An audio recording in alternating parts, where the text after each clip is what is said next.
최근에 유로리프트 수술을 하고 500만 원을 실비로 청구했다. 지급이 되나요? 제가 개인 좀 이제 주변에 저는 이제 지인들이 많으니까 물어봤을 때는 못 받는 경우가 상당히 많더라고요. 네. 저는 개인적으로는 받은 경우 못 봤습니다.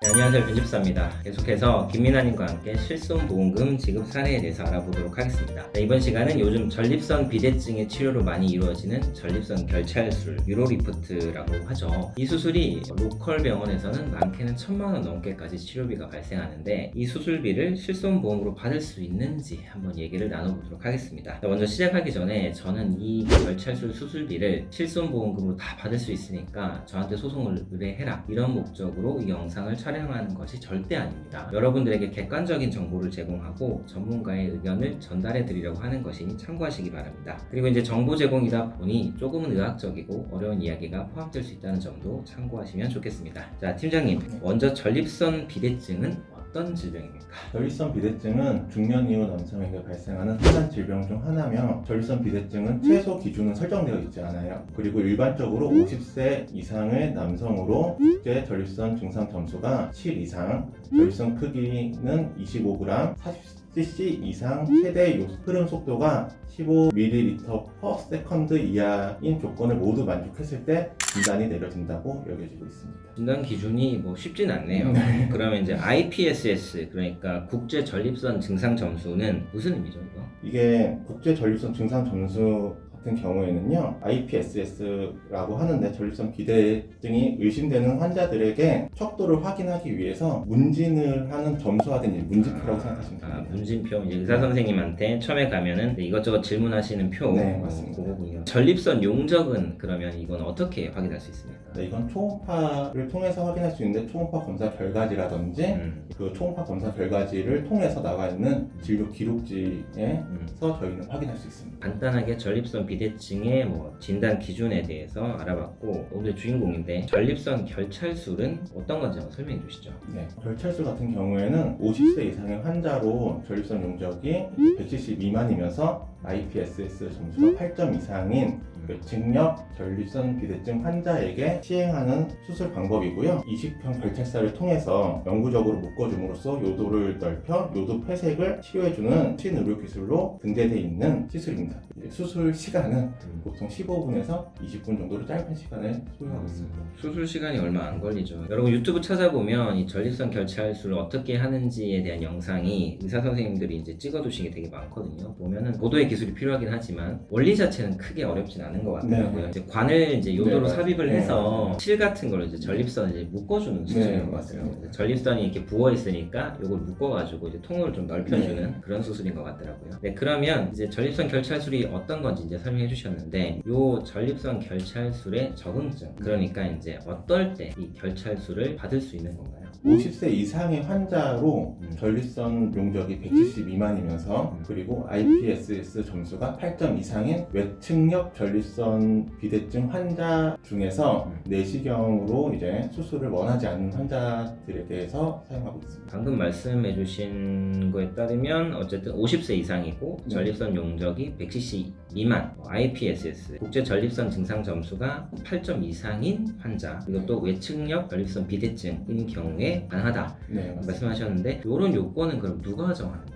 이거는 지금 신의료기술 이제 평가사업본부에서 이제 신의료기술 등재될 때 이 평가 보고서를 통해서 이제 확인이 되고 있습니다. 이런 기준일 때 이 수술을 할 수 있다. 그러면 이제 아까 크게 두 가지 요건을 말씀해 주셨는데, 전립선 결찰술의 적응증을 외측역 전립선 비대증 환자로 제한한 근거가 뭘까요?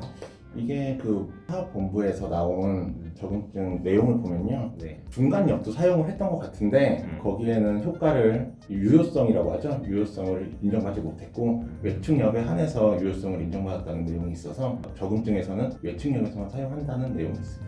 전립선이 이렇게 있으면 아까 이제 말씀하셨던 외측력, 중간력, 이거를 간단하게 설명해 주실 수 있을까요? 저도 이제 의학적인 전문가는 아니다 보니까 제가 봤을 때는 이제 전립선이 보통은 둥근 모양으로 되어 있는데 양쪽을 이제 외측엽이라고 하고 중간에 작게 이제 중간에도 여기에도 이제 비대증이 생기는 경우가 있긴 한다고 하더라고요.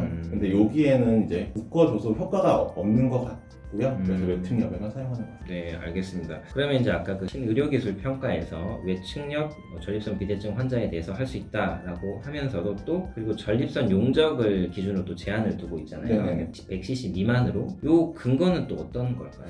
이 전립선 결찰수의 경우에선 국내 식약청 허가 사항에 따르면은 적응증 및 금기 사항이 적혀 있는데 거기서 이제 50대 이상의 전립선 비대증 환자라는 아까 내용이 있었던 것처럼 거기에 네. 이제 미만에 대한 내용도 있는데요. 100cc 이상일 때는 이게 용적이 워낙 커지면 묶어주는 거에 대한 효과가 이제 없는 것인지 그 내용에는 빠져 있고 미만의 환자의 대상으로 한다는 내용만 지금 있습니다. 전립선의 크기가 늘어나 있으면 수술이 더 필요한 거 아닌가 이렇게 생각할 수 있는데 그게 아니라 전립선이 너무 크게 되면 이 결찰수를 해서는 이제 의미가 없고 그렇죠. 뭔가 이제 다른 방법의 네. 수술을 해야 된다는 거라서 적정한 크기 아래에 있을 때만 적정한 크기보다 작을 때만 이 결찰술이 효용이 있다. 네, 이렇게 보면 되겠네요. 네, 잘 들었습니다. 그런데 이게 사실 이제 이 전립선 결찰술과 관련된 실손의료비 보험의 핵심은 이 수술이 입원 치료냐 아니면 통원 치료냐잖아요.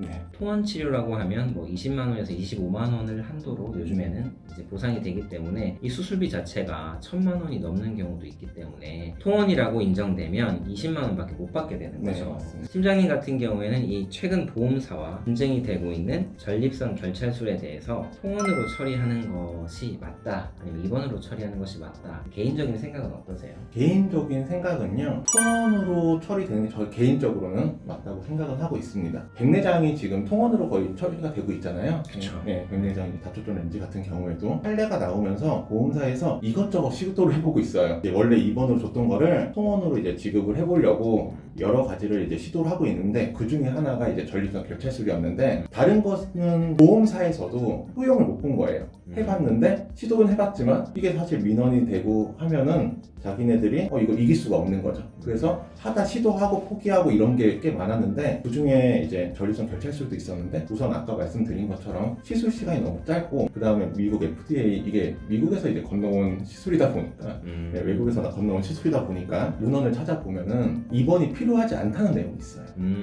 그러다 보니까 이거는 사실은 입원이 필요 없고 상급종합병원 같은 경우는 거의 평균 100만 원 정도거든요. 근데 의원급에서는 최고 뭐 1,000만 원이 넘어가는 게 받고 있으니까 그러다 보니까 문제가 됐던 것 같고 보험사에서도 그래서 지금 통원으로 지급을 하려는 움직임이 계속 있고요. 저 역시도 이거는 통원이 맞지 않나. 제가 들었을 때는 보험사에서 많이 이렇게 보내보나 봐요. 병원에다가 잠입을 한다고 하죠. 잠입 수산 아니고 뭐 잠입 치료. 실제로 가보면은 그냥 뭐 지하에다가 일단 대기를 시켜놓는다고 하더라고요. 시간을 6시간 입원을 기준을 채우기 위해서 대기를 시켜놓고 실제로는 어떠한 진료라든 치료 행위가 있지는 않다고 하더라고요. 그런 식으로 지금 보험사에서도 지금 까다롭게 보고 있는 것 같아요. 그렇게 잠입해서 하는 거 보면은. 우리가 이제 법원이나 법령상 기준이 이제 6시간을 병원에 머물러야만 일단 입원으로 보는 네, 부분이 맞습니다. 있기 때문에 이제 아까 팀장님께서 6시간을 말씀해 주신 거고요. 말씀하셨던 것 중에 그 FDA 문헌이 네네. 있는데 전립선 결찰술 기계를 만든 회사에서 승인을 위해서 FDA에 제출했던 자료 중에 들어가 있는 문헌입니다. 네, 맞습니다. 그러면 애초에 이 수술 자체는 짧은 시간 안에 뭔가 처리가 가능한 것을 장점으로 해서 홍보도 되고 만들어진 시술이라고 보겠네요. 네, 알겠습니다. 뭐 이제 의견 잘 들었고요. 유로리프트를 시술하시는 병원들이 이 영상을 싫어하게 될 것 같은데 개인적인 의견이시니까요. 네, 맞습니다. 여러분들이 전립선 결찰술을 받을지 말지 고민을 하실 때 참조가 되면 좋겠습니다. 끝내기 전에 요거를 하나 좀 여쭤볼게요. 그러면 요즘에는 그러니까 팀장님이 아시는 범위 안에서 네. 최근에 유로리프트 수술을 하고 500만 원을 실비로 청구했다. 지급이 되나요? 제가 개인 좀 이제 주변에 저는 이제 지인들이 많으니까 물어봤을 때는 못 받는 경우가 상당히 많더라고요. 네. 저는 개인적으로는 받은 경우 못 봤습니다. 대부분 면책되는 것으로 알고 있고 받으신 분들도 있겠지만 그건 아마도 이제 특수하게 무언가 응급 상황이 벌어졌다거나 아니면 문제가 추가로 발견됐기 때문에 병원에 더 오래 계시면서 증상을 살펴봤기 때문에 그래서 지급이 됐을 것 같고 일반적인 경우에는 사실 시술 시간이 매우 짧기 때문에 통원의료비 정도로 처리되고 있는 것으로 알고 있습니다. 네, 알겠습니다. 자, 여러분 끝내기 전에 정말 이거는 저희 변집사 TV 또는 우리 팀장님의 개인적인 의견이기 때문에 참고만 하시면 하시면 되겠습니다. 저희는 여기까지 하도록 하고 다음 시간에 또 실손의료비 보험과 관련된 다른 주제로 얘기해 보도록 하겠습니다. 네, 고생하셨습니다. 네, 고생하셨습니다.